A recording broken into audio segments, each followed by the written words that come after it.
Welcome to the Great Canadian Piggy Bank, helping Canadian parents raise money smart kids. This is part two of my conversation with Eli the Money Guy, also known as Eli Kirchmeyer.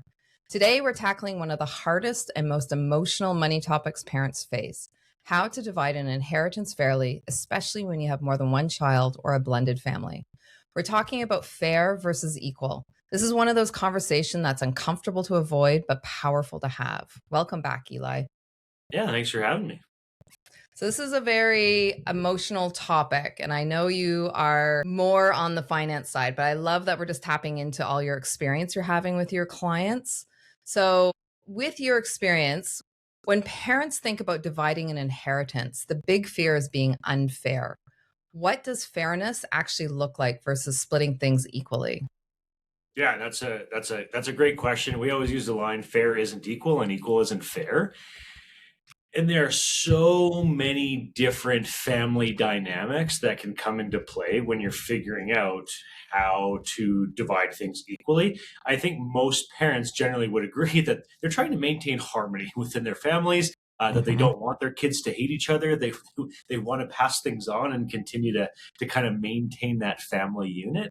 And when you're dealing with either large pool of assets or even smaller pools of assets, and you're dealing with a lot of emotions and different things, you really need to have those open lines of communication and really take a step back and look at your own scenario to figure out, okay, what actually makes sense, because they're just going to be different scenarios, right, that play out. And so, like we always say, like I was just saying, like equal isn't necessarily fair, and fair isn't equal.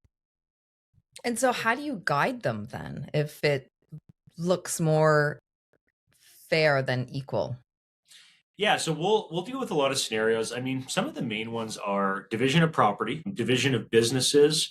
I'm in Alberta. We deal with a lot of farmers. There's division of farmland and things. Where it becomes complicated is when one child wants a property and the other child doesn't. One client or one child works in the farm, one child doesn't. One works in the business, the ones don't. Or two versus one if you got three or four kids, that type of thing, right? So it's looking at, okay, well, how much did the kids contribute to those types of things? Or, okay, that child is going to get the business and the business is worth X millions of dollars, and all of the parents' wealth is now tied to that one business. They don't have enough to kind of equalize in other areas, right? So there's lots of different planning, structures and tools and different things that you can do to kind of equalize it. But we're also often planning around finite resources where there might not be a perfect scenario for every type of situation. It's always easy when estates are very liquid, right? If it's just cash, that's usually a pretty simple scenario to kind of deal with. I think most people in that scenario are kind of giving equally to their children. However, it just becomes more complicated when you have those nuances, like one kid's working in a business and they've probably earned more than another one.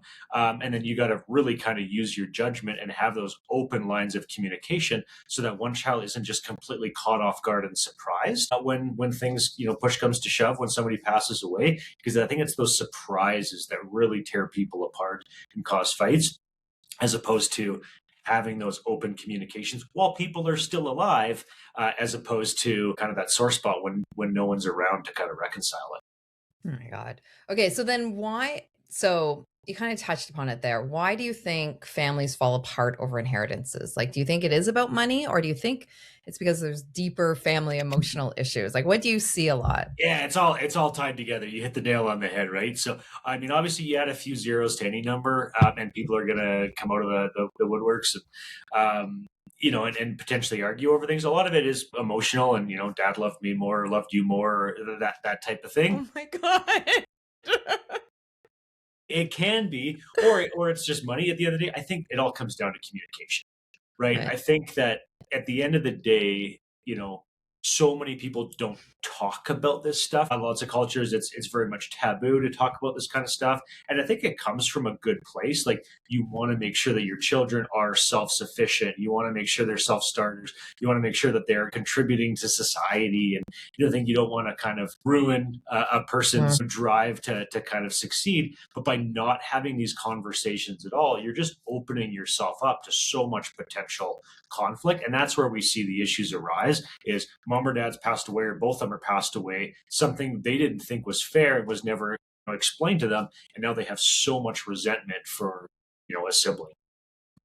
All right. So then let's talk a specific scenario. So if one child needs more help than another, whether it's financial, whether it's health, life circumstance, how should parents think about dividing things?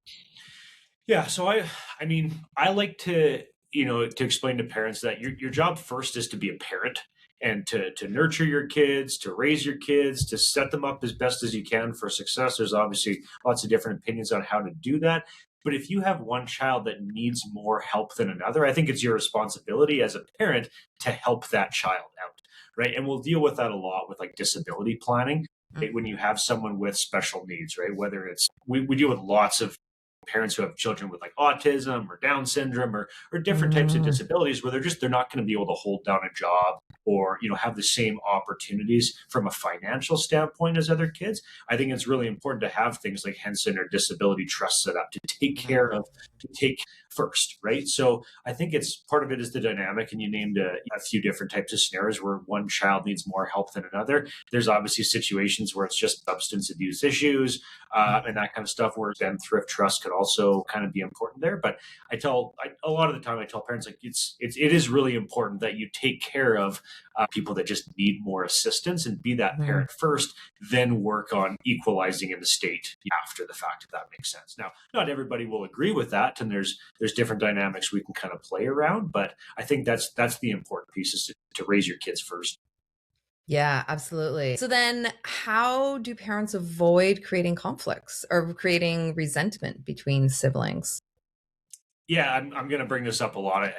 It's comes down to communication. Yeah. I think as we get older too, we see our parents less, we see our Mhm. siblings less, and so if there is any kind of resentment, I think people tend to hold on to that for longer Mhm. if they leave conversations in from a bad standpoint. But I think so much of this just stems from surprises, Yeah. right? And as people get older, and we'll see this with people that are in their 70s or 80s or even 90s, where updates are being made to Mhm. wills, or one parent has passed away, the other one's still alive, and they're getting that whispers in their ear from one sibling and maybe not another, and oh well, they got that, so we should be getting this.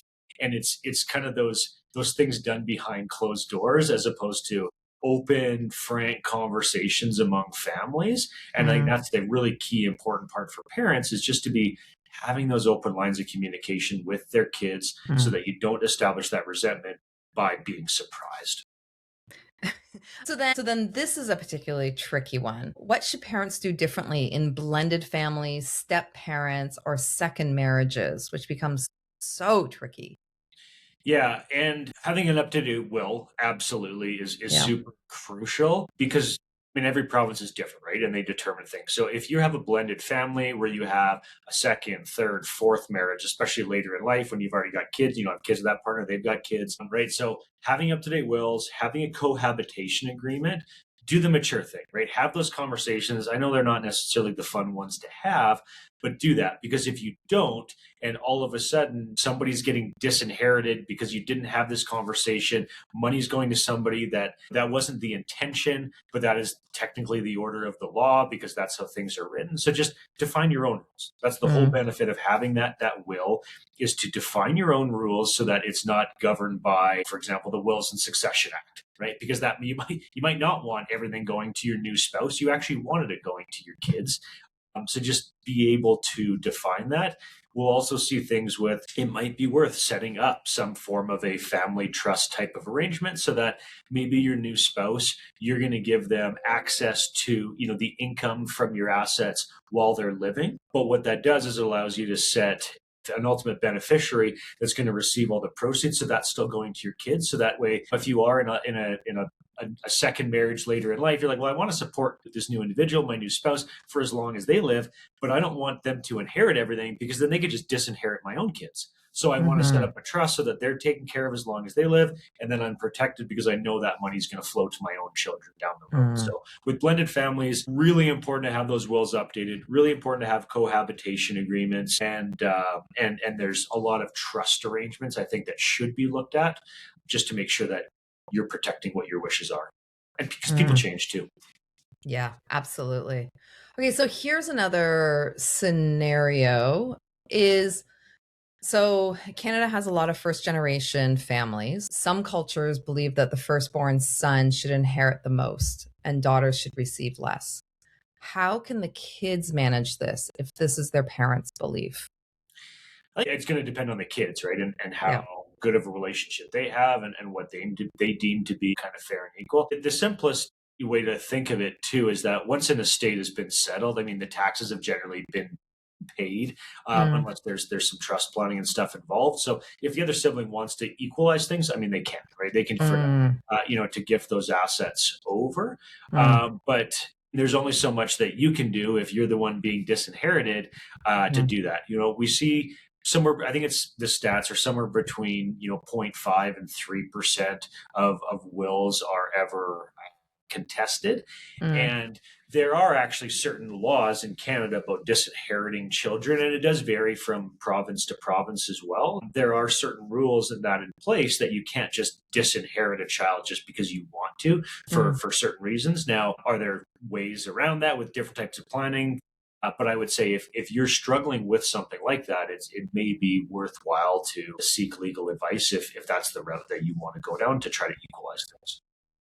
Yeah, it's a tough one. I put that question in there because I have a few friends in Vancouver that are going through exactly this conversation. And one Interesting. of them, I think, is doing a really great job where they're educating their mom, is the last remaining parent. And so they're educating their mom. And I think she's done a really great job having these discussions with her mom earlier on. And they're tough conversations to have. But like Yeah. that, it all stems back to that open lines of communication. And I think for certain cultures, it's just, well, this is the way we've always done it. This is just the way it goes. And so Yeah. having that educational component and those open conversations is to say, like, why are we doing it this way? Like, this doesn't actually make any sense. We don't follow everything to the order of this way. In our practice, we always try to be as cognizant we can of other people's cultures and Mm. respectful of it. But I would definitely err on in agreement with you that that's not really how things should be done anymore. Yeah, no, absolutely. A lot of conversation, a lot of uncomfortable conversations. But like you said, they need to happen. And better off doing it now while people Yeah. are alive rather than carrying that resentment with you for the rest of your life. Absolutely. Absolutely. Okay, so then let's talk about the idea of giving with a warm hand versus a cold hand. So does giving money earlier in life reduce conflict later? It can. We'll see scenarios where it's just not always possible with certain types of fixed assets that can be transferred over. I think the trend that we're seeing more is just people helping their kids earlier, right? Yeah. Because of the increased cost of living, how crazy housing is in Canada Housing. to try to get down payments on houses. We're just starting to see that most people need the most amount of help throughout their 20s and 30s. They don't need that help in their 60s and Absolutely. when their parents pass away, 80s, 90s type of thing. So we're just starting to see that in general. But again, you can't always do that, right? If you're going to be passing on property, you're going to be passing on a business. There's no way to just necessarily, like, there are certain things you can do in terms of passing over, title and certain things like that. But there needs to be that balancing act of, okay, well, we still need to make sure that we're taken care of, throughout our Hmm. lifetime. And obviously, if we're dealing with like ultra high net worth or high net worth individuals, it might be a little bit Hmm. different. But there's definitely that balance act there of, okay, I can't give everything away because I need to make sure that I'm taken care of. But also, I want to start helping out earlier. And again, I think it just comes back to that communication. Is one better than the other? I think that's going to Hmm. be situationally dependent on what assets are being passed on. Yeah, that makes a lot of sense. So what happens if parents don't plan or avoid making a decision because it's uncomfortable? And they'll just be like, the kids will just deal with it. I don't want to deal with it right now. What does that look like legally and financially for them? Sure. So if you don't deal with it, the government has already dealt with it for you. They've determined the rules and the breakdown, and it's done on a provincial basis, right? And it could be done on a provincial basis based on where the assets are, not necessarily where you live as well. So if you don't have a will, you don't make these decisions, you don't have these conversations, they are technically made for you, and you may or may not agree with them. And there are certain things that you might be doing that are shooting yourself in the foot. We'll often hear, we're just giving everything to our son. He'll know what we want. He knows we want to divide it equally. And then all of a sudden he gets everything and he goes, oh, well, maybe mom and dad did want to give me everything. Never had this conversation. Or, we'll divide it equally, but I'm not going to tell my siblings about this or that. Things get hidden, and maybe they find out, and maybe they don't, and maybe there's big fights, and maybe there isn't. But you're just leaving everything open to chance, and people just they grow apart. They can grow together, they can grow apart, they change over time, right? So you might have that great strong trust in one of your children now, and then 20 years go by and they're a completely different person, right? So just by drafting the documents, having these conversations, you're avoiding all of that what if type of scenario. And that's where there's usually the biggest arguments, is because, well, I think they wanted that, or I think they wanted that. And that's where we'll see things contested. And there was another court case that just went through where dad said he was gifting me $400,000.